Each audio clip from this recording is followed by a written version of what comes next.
ಹಾಳು ಅಘೋರಿಗಳು ಅಂತ ಯಾರಿಗೆ ಅನ್ನಬೇಕು? ಇದರ ಬಗ್ಗೆ ಒಂದು ವಿವರವನ್ನು ನೋಡೋಣ. ಅಘೋರಿಗಳು ಯಾರು ಮತ್ತು ಅವರು ಸ್ಮಶಾನದಲ್ಲಿ ಏನು ಮಾಡುತ್ತಾರೆ? ಅಘೋರಿಗಳ ನಿಗೂಢ ಜಗತ್ತಿನ ಅಪರಿಚಿತ ಅಂಶಗಳು. ತಂತ್ರ ಸಾಧನೆಯಲ್ಲಿ ನಿರತರಾದ ಸಂತರನ್ನು ಅಘೋರಿ ಎಂದು ಕರೆಯಲಾಗುತ್ತದೆ. ಅವರು ತಂತ್ರ ಆಚರಣೆಗಳನ್ನು ಮಾಡಲು ಸ್ಮಶಾನದ ಮೌನದಲ್ಲಿ ಹೆಚ್ಚಾಗಿ ಕಂಡುಬರುತ್ತಾರೆ. ಅಘೋರಿಯಾಗಲು ಮೊದಲನೆಯ ಷರತ್ತು ಮನಸ್ಸಿನಿಂದ ದ್ವೇಷವನ್ನು ತೊಡೆದುಹಾಕುವುದು.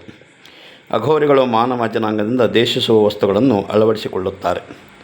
ಸಂಸ್ಕೃತದಲ್ಲಿ ಅಘೋರಿ ಪದದ ಅರ್ಥ ಬೆಳಕಿನ ಕಡೆಗೆ. ಆದರೆ ಅಘೋರ ಎಂದರೆ ಅಧಿಕ್ ಘೋರ, ಅಂದರೆ ತೀವ್ರವಲ್ಲ ಮತ್ತು ಸರಳ, ಸಿಂಪಲ್ ಆಗೋದು ತುಂಬ ಕಷ್ಟ ಅಂತಾರೆ. ಅಘೋರಿಗಳು ಸರಳವಾಗಲು ಕಠಿಣ ಮಾರ್ಗವನ್ನು ಅನುಸರಿಸುತ್ತಾರೆ. ಅಘೋರಿಗಳು ತುಂಬ ಒರಟು ಸ್ವಭಾವದವರು. ಮೇಲ್ನೋಟಕ್ಕೆ ಅವರು ನಿಮಗೆ ತಣ್ಣಗಾಗಿದ್ದರೂ ಅವರ ನೋಟವು ನಿಜವಾಗಿಯೂ ಭಯಾನಕವಾಗಿದ್ದರೂ ಸಹ ಅವರ ಹೃದಯದಲ್ಲಿ ಸಾರ್ವಜನಿಕ ಕಲ್ಯಾಣದ ಭಾವನೆಗಳಿವೆ.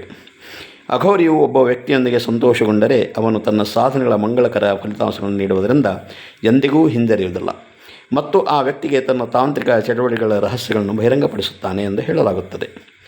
ತಮಗೆ ಇಷ್ಟವಾದವರಿಗೆ ತಂತ್ರವನ್ನು ಕಲಿಸಲು ಅವರು ಸದಾ ಸಿದ್ಧರಿರುತ್ತಾರೆ. ಆದರೆ ಅವರ ಕೋಪವು ತುಂಬ ಕೆಟ್ಟದಾಗಿದೆ. ನಂಬಿಕೆಗಳ ಪ್ರಕಾರ ಭಗವಾನ್ ಶಿವನನ್ನು ಅಘೋರ ಪಂಥದ ಸ್ಥಾಪಕ ಎಂದು ಪರಿಗಣಿಸಲಾಗಿದೆ. ಭಗವಾನ್ ಶಿವನು ಅಘೋರ ಪಂಥವನ್ನು ಹುಟ್ಟುಹಾಕಿದನೆಂದು ಹೇಳಲಾಗುತ್ತದೆ. ಭಗವಾನ್ ಶಿವನ ಅವತಾರವಾದ ಭಗವಾನ್ ದತ್ತಾತ್ರೇಯನನ್ನು ಅಘೋರ ಶಾಸ್ತ್ರದ ಗುರು ಎಂದು ಪರಿಗಣಿಸಲಾಗಿದೆ. ದತ್ತಾತ್ರೇಯನು ಭಗವಾನ್ ವಿಷ್ಣು, ಭಗವಾನ್ ಬ್ರಹ್ಮ ಮತ್ತು ಭಗವಾನ್ ಶಿವನ ಭಾಗಶಃ ಮತ್ತು ಭೌತಿಕ ರೂಪದಲ್ಲಿ ಅವತರಿಸಿದವನು. ಈ ನಿಟ್ಟಿನಲ್ಲಿ ಅಘೋರ ಪಂಥದಲ್ಲಿ ಬಾಬಾ ಕೀನ್ ರಾಮ್ ಅವರನ್ನು ಪೂಜಿಸಲಾಗುತ್ತದೆ. ಈ ಪಂಥದ ಅಘೋರಿಗಳನ್ನು ಭಗವಾನ್ ಶಿವನ ಅನುಯಾಯಿಗಳೆಂದು ಪರಿಗಣಿಸಲಾಗುತ್ತದೆ. ಸಮಾಜ ದೇಶಿಸುವವರನ್ನು ಅಘೋರಿಗಳು ದತ್ತು ತೆಗೆದುಕೊಳ್ಳುತ್ತಾರೆ.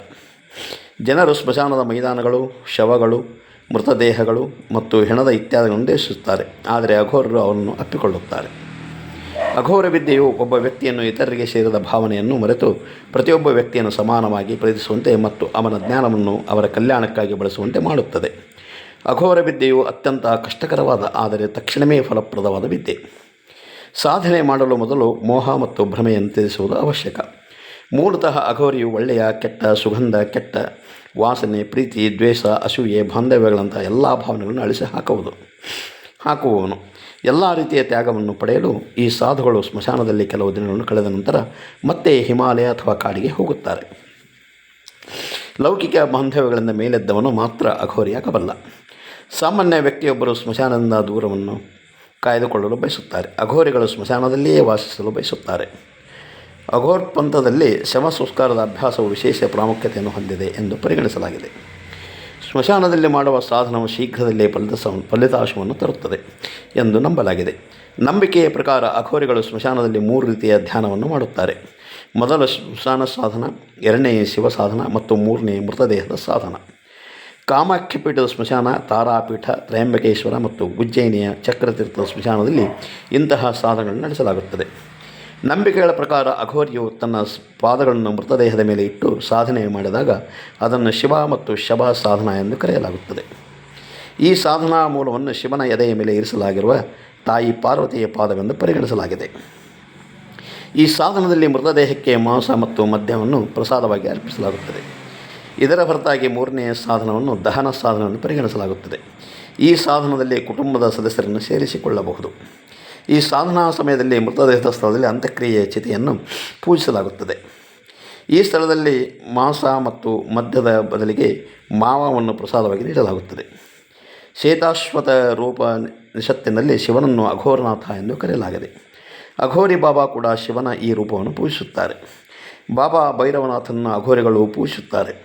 ಅಘೋರಿಗಳು ಯಾವಾಗಲೂ ನರರುಂಡವನ್ನು, ಅಂದರೆ ಮಾನವ ತಲೆಬುರುಡೆಯನ್ನು ತಮ್ಮೊಂದಿಗೆ ಇಟ್ಟುಕೊಳ್ಳುತ್ತಾರೆ. ಅದನ್ನು ಕಾಪಾಲಿಕ ಎಂದು ಕರೆಯಲಾಗುತ್ತದೆ.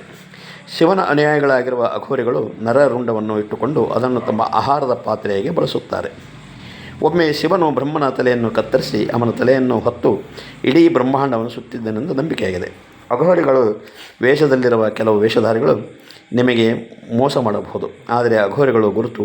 ಅವರು ಯಾರಿಂದಲೂ ಏನನ್ನೂ ಕೇಳುವುದಿಲ್ಲ ಮತ್ತು ದೊಡ್ಡ ವಿಷಯವೆಂದರೆ ನೀವು ಸ್ಮಶಾನಕ್ಕೆ ಹೋಗುವಾಗ ಅಥವಾ ಹೊರಗೆ ಬಂದಾಗ ಮಾತ್ರ ಅವರು ಜಗತ್ತಿನಲ್ಲಿ ಗೋಚರಿಸುತ್ತಾರೆ.